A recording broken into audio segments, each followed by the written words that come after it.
Alright guys, here with Jeff Cummings again, and today we're going to look at the leg weave pass. I almost like to call it arm weave, but leg weave is fine too. And it's a great continuation of that long step pass we did. So let's get into it. So again, passing, if I can, I want to get into my passing position before Jeff can establish like his De La Hiva or some grips on my sleeves or collar or pant. Because once you start getting caught here, now it's going to be a battle to kind of break that apart. And Jeff had a video where he kind of showed like, I think we call it like a smash pass, where you come in here and start pressuring that way. But you just got to realize that it's a battle, So if you can, try to be first. Be first. I think Cabrina or someone used to tell me that all the time, like be first, go first. Instead of always being reactive, try to impose your will on the person, okay?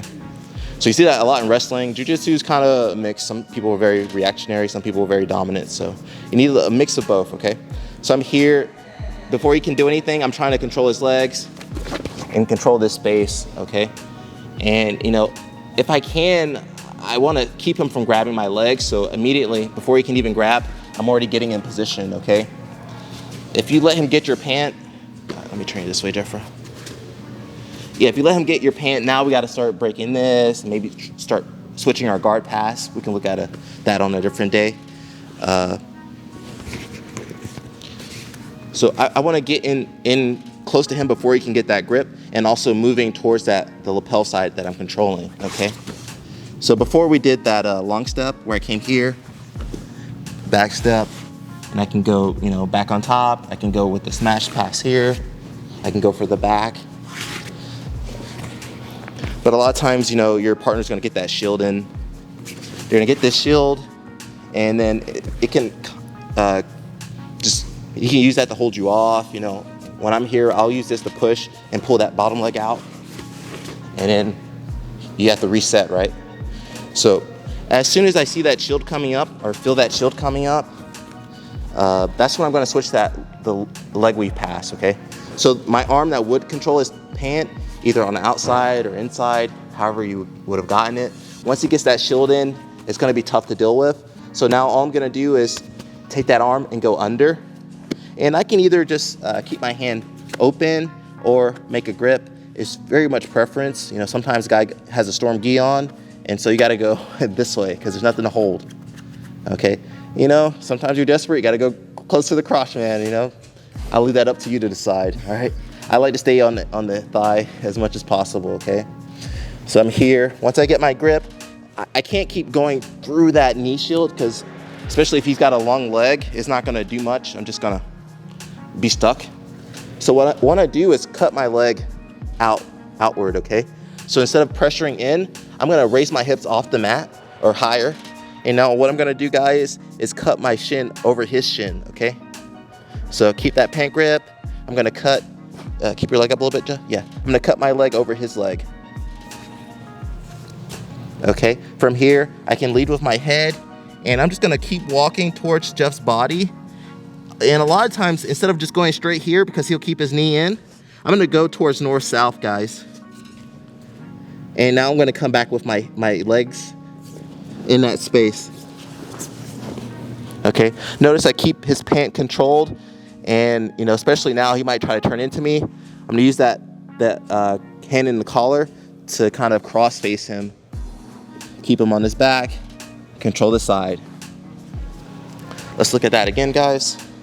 So I'm here. I'm going straight in. I would go for that back step, long step, but sometimes, he's just too quick. Or maybe, you're tired, or that shield's just in too tight, okay? So I'm here. Or a lot of times he's framing before I can switch. Yeah, just frame on my shoulders. Yeah, there. Like he's already framing really well, so I know like even if I go for it, he might just gonna push me off super hard, okay? So I'm here, I have my grips. So that knee shield's very strong. I just don't think I can get out, or maybe he's got me locked down a little bit. That's fine too. I'm gonna create some space, get my hand under his top leg. And so I can raise up here too, guys. If you stay too tight, sometimes there's no space. Let me turn you this way. Yeah, there's no space to get this arm in, okay? So I can kind of raise up get my grip, and then look, I cut my shin over his shin. So instead of going straight, I'm gonna go to the side, okay? From here, I stay on my feet, and I can put my head onto his body, control him, but a lot of times he's gonna follow me with that top leg. So I'm gonna go north-south, and then I can come back in to that space. Again, if he tries to turn, boom. I use that hand, my forearm, to turn his face over, okay? And I was holding the pant. Once I feel like I've established my position, start looking for the underhook, and then head control. All right. So that's the most basic finish, but let's kind of add some more details to it. So sometimes I'm here, can't get this, raise up, grab, and I'll stay on the hamstring. Sometimes I'll even grab closer towards the knee, okay? It's just preference. Sometimes you got nothing, hold the thigh. Sometimes you're desperate. It's up to you guys, I'll leave it to you. From here, I'm cutting. Okay, sometimes like that leg still follows me, even here, or sometimes he just keeps sliding. Just slide on your back. Slide on my back. He's just sliding, he's got good frames, he's sliding. So that's fine. I'm gonna go and trap this top leg now into the smash position, okay? From here, let go of the pant, reach for the back, and stay tight, okay? I don't need to rush this position. What I see a lot of people do, they start raising up and get swept over, especially if the guy has heavy hips, especially a black belt. Most people have strong hips, so guys, take your time. I can stay kind of at an angle. I can even kind of just sprawl more, especially if he's very strong. I'll just sit here and sprawl, okay? From here, I can decide what I want to do. I can always go towards the head. Before, I've shown grabbing the elbow, opening the space up, and then take a step forward into mount. It's kind of old school style. What you see a lot of the new school kids do once they get in this smash position, there's different ways to do it. I can go straight to a back step, or if I feel like this leg's kind of annoying, I can trap it and then back step, okay? It just depends on how fancy you want to be. So one more time, again guys, leg weave, pass. It's a very good pass. You can just kind of spam it. So again, I'm here before he can grab my pant. I'm on the side. I want to go for that lung step, but he's got a shield, and sometimes he's got his legs locked. So I'm kind of stuck, okay? So I'm here, I have that collar grip, and try to keep it tight. Don't leave your arm loose because you might trap it, either push it off or reverse armbar. Reverse armbar. Oh yeah. Okay, so keep that elbow in tight. From here, I'm gonna raise my hips off the mat, swim the arm under, control either palm, just your palm, or on the thigh, or closer towards the knee. Some people will grab higher up on the crotch, but that ain't my style, so. Man, technique, man. So I'm here, guys. So as soon as I raise my hip off the mat, I'm gonna cut my shin over his shin towards the side, okay? And sometimes I'll put my knee down, sometimes I'll stay on my feet, it just depends. So from here, I can either place my head on his body, go north-south, or if I feel like this leg's just really tight and I just can't get space, I'm gonna come back and trap it. Okay, smash pass, let go of the pant, grab for the back. You can stay, I like to stay higher up. Some guys will stay on the waist belt line. I like to go a little bit higher up. And if I need to, I'll sprawl on his legs. From here, I can back step here, controlling the collar, stay tight, or, big guy style, control the arm, pull it up, and now my top leg goes into his hip. Okay, now I just inch my way up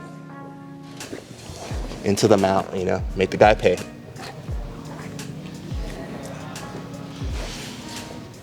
So guys, that was the leg weave pass. It's very powerful.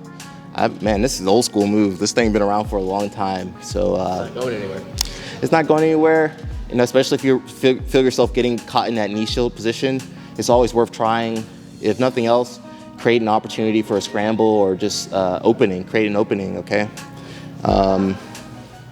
Again, in this case, it's kind of counterintuitive. So instead of just pushing forward, I'm kind of creating space to the side so that I can create an opening to pass.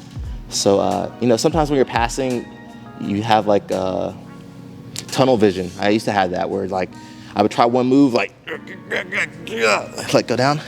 Like I remember I would just try one move and just like, but sometimes you need to chill out, man. Chill out, and then just realize there's more than one way to solve a problem, you know? Sometimes you gotta go around the problem, sometimes you gotta go under the problem, sometimes you gotta go over the problem. So take your time, think about what you wanna do, and just realize you can't just fix every problem with a hammer, you know? Sometimes you need like a screwdriver, sometimes you need a saw. So same thing with your guard passing. I can't just force one pass. So say like this pass isn't working, like I'm trying this, I can always switch back here at knee slice, back step, long step. So like the best passers can combine, do lots of combinations, okay? So guys, hope this video helps you. Thank you, Jeffro. Till next time, guys, peace out. Peace, peace, peace, and ciao. Thank you, buddy.